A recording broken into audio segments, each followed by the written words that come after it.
Ika-siyam na kabanata sa pagpapatuloy. Makikita ang mga sundalo ng Heavenly Demon Sect at Blood Demon Sect na mabangis na naglalaban sa malawak na kapatagan. Kaliwat kanan ang paghampas ng kanilang mga espada sa bawat kalaban, habang ang sigawan, daing, at tunog ng nagbabanggaang bakal ay umaalingaw sa buong larangan.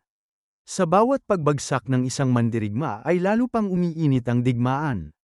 Ngunit sa paglipas ng bawat sandali, tila unti-unting nadadaig ang mga mandirigma ng Heavenly Demon Sect. Dahil malinaw na nangingibabaw ang puwersa ng Blood Demon Sect sa labanang yun. Samantala, makikita rin ang matinding labanan ni Machon at ng Bloodless Demon Emperor. Walang tigil ang pagpapalitan nila ng mga taga ng espada, at sa bawat pagbangga ng kanilang mga sandata ay lumilikha ito ng matatalim na guhit ng enerhiya na humahati sa hangin sa pagitan nila. Ang malalakas na shockwave ay nagpapayanig pa sa lupa habang walang sinuman ang nagpapakita ng balak umatras.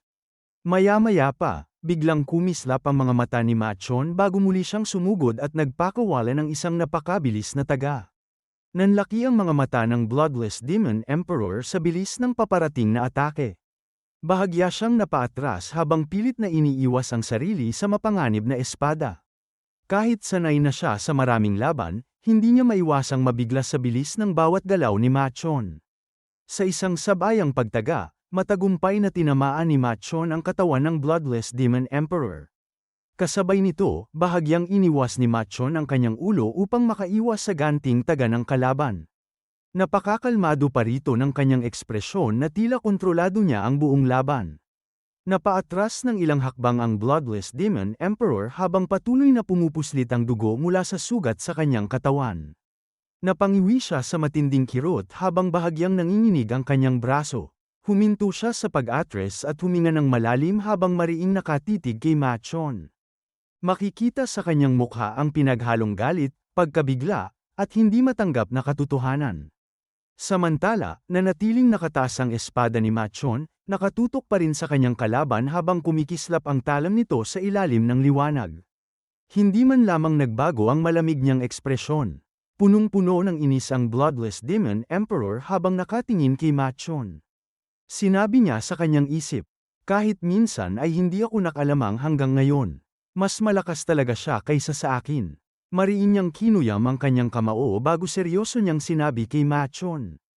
Sino ka ba talaga? Ngunit bago pa man siya makatanggap ng sagot, bigla siyang napalingon nang maramdaman ang napakalakas na hangin na nagmumula sa kanyang likuran.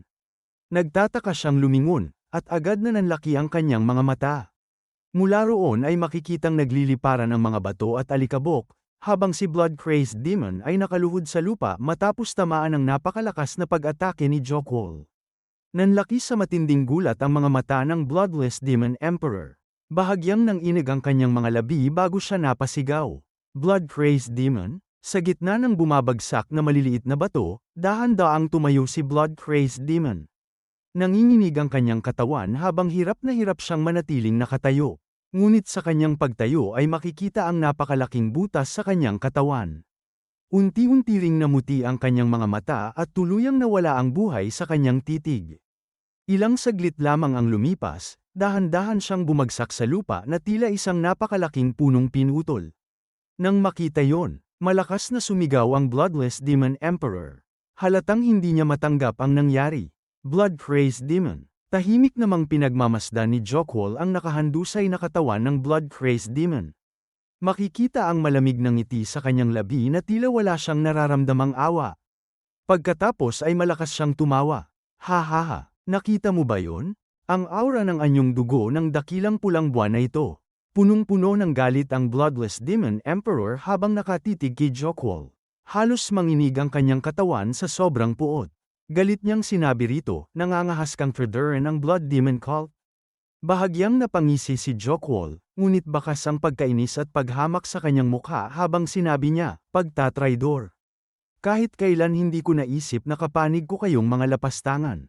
Muling sinabi ng Bloodless Demon Emperor, kayong mga lapastangan. Ngunit kalmado lamang nang umiti si Jokwol bago sinabi, gayunpaman, dahil nagkakilala naman tayo noon, bibigyan kita ng isang payo. Nagulat ang Bloodless Demon Emperor. Ano? Bahagyang lumawak ang ngiti ni Jokwol bago sinabi, Mag-focus ka sa ginagawa mo. Alam ko dahil nakalaban ko na siya noon, pero mas matalim ang espada ng taong yan kaysa sa iniisip mo. Agad na napalingon ang Bloodless Demon Emperor sa kanyang likuran, ngunit huli na ang lahat. Sa mismong sandaling lumingon siya. Mabilis na bumaon ang espada ni Machon sa kanyang katawan at tuluyang tumagos palabas sa kanyang likuran. Nanlaki ang kanyang mga mata habang bamuka ang kanyang bibig sa matinding pagkabigla. Mahina lamang niyang sinabi, ito ay. Ngunit hindi na niya naituloy ang kanyang sasabihin. Sa isang malakas na paghila, binunot ni Machon ang kanyang espada. Kasabay noon ay ramagasa ang dugo mula sa katawan ng Bloodless Demon Emperor. Mula sa malayo ay makikita ang dugo na tumilamsik sa hangin sa harapan ni Machon habang unti-unting bumabagsak ang katawan ng Bloodless Demon Emperor na tila nawalan na ng lahat ng lakas. Napangisi si Jokwol. Pagkatapos ay sinabi niya, iyan ang dahilan kung bakit hindi ka dapat nawawala sa pokus sa gitna ng laban. Tuluyang bumagsak ang Bloodless Demon Emperor sa lupa habang kumakalat ang kanyang dugo sa paligid. Nang makita yon, napasabi si Chon Taejong, na noon ay nakasakay sa kanyang kabayo. Hindi niya maitago ang matinding pagkabigla sa kanyang mukha. Sa isang iglap, 2 sa 3 Blood Demon Emperors ang namatay. Ang pagtatraidor ng Blood Slaughter Demon Emperor ay kagulat-gulat na, pero sino ba talaga ang Mestro na yon ng mabilis na espada? Habang pinagmamasdan ang larangan ng digmaan, muli niyang sinabi, wala na ang 3 Blood Demon Emperors, at karamihan sa mga pinuno ng unit ay namamatay rin. Wala nang pinuno ang Blood Demon Cult upang pumatnubay sa kanila. Ngayon, tanging ang huling labanan na lamang ang natitira. Pagkatapos nito ay muling lilipat ang tagpo sa huling labanan.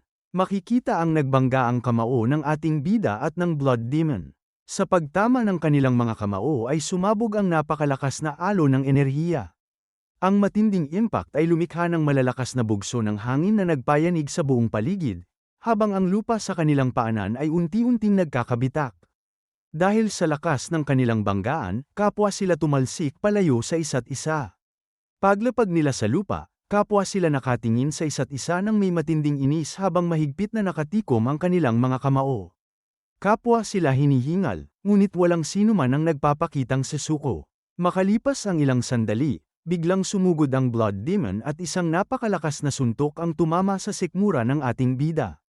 Napangiwi ang ating bida sa lakas ng tama, ngunit agad din siyang dumistansya habang nakangisi pa rin. Sinabi niya, mukhang may natitira ka pang lakas. Kasabay nito ay mabilis siyang gumanti ng isang malakas na suntok na tumama ng diretso sa mukha ng Blood Demon. Pagkatapos ay muli niyang sinabi, may natitira pa ring lakas ako. Napaatras ng bahagya ang Blood Demon habang tumutulo ang dugo sa gilid ng kanyang labi. Hindi siya nagpahuli. Galit itong sumigaw, sige, tingnan natin kung sino ang unang babagsak. Muling nagsalpukan ang dalawa, sunod-sunod ang kanilang mga suntok habang ang makapal na usok at alikabok ay umiikot sa kanilang paligid. Dahil sa lakas ng bawat banggaan, pareho silang duguan, ngunit patuloy pa rin silang lumalaban na tila walang nararamdamang sakit. Hindi maiwasang mapabahala ni na Jokwol at ng iba. Napasabi si Mayong Hayan habang hindi makapaniwalang nakatitig sa laban, tama ba ang nakikita ko? Mukhang mga taong hindi kailanman maayos na natuto ng martial arts ang mga nagpapaulan lang ng mga suntok ng walang kontrol.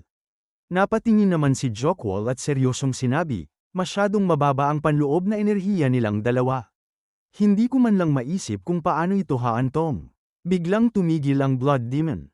Tahimik siyang tumayo sa kanyang pwesto habang yumuyuko ang kanyang ulo. Pagkaraan ng ilang sandali ay malakas siyang tumawa, at unti-unting lumitaw ang isang nakakatakot na ngiti sa kanyang mukha. Ngumiti ang ating bida at sinabi, nagdesisyon ka na bang sumuko? Well, hindi ibig sabihin nun ay hahayaan kita maging buhay. Namula sa matinding galit ang mga mata ng Blood Demon. Mariin niyang sinabi, ikaw ang unang nakapagtulak sa Blood Demon na ito ng ganito kalayo. Alalahanin kita. Tumugon ang ating bida habang walang takot na nakatitig sa kanya. Nagsasalita ka na tila may natitira ka pa. Ngumiti ang Blood Demon. Siyempre, may huling moves pa akong natitira. Seryosong ngumiti ang ating bida. Puno ka ng yabang hanggang sa huli.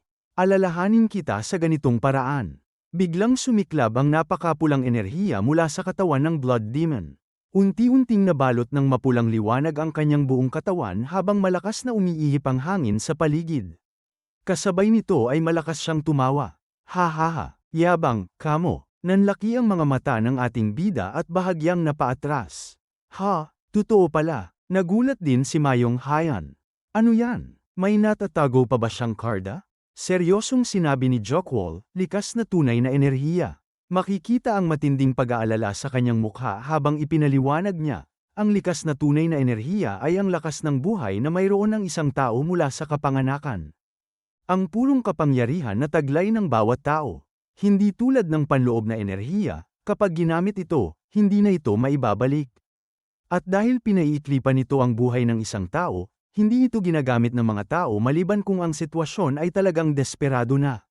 Kaya ang Blood Demon ay itinataya na ngayon ang kanyang buhay sa isang huling pag-atake. Bigla namang malakas na sumigaw si Jockwall sa ating bida, halatang desperado na ang kanyang tinig.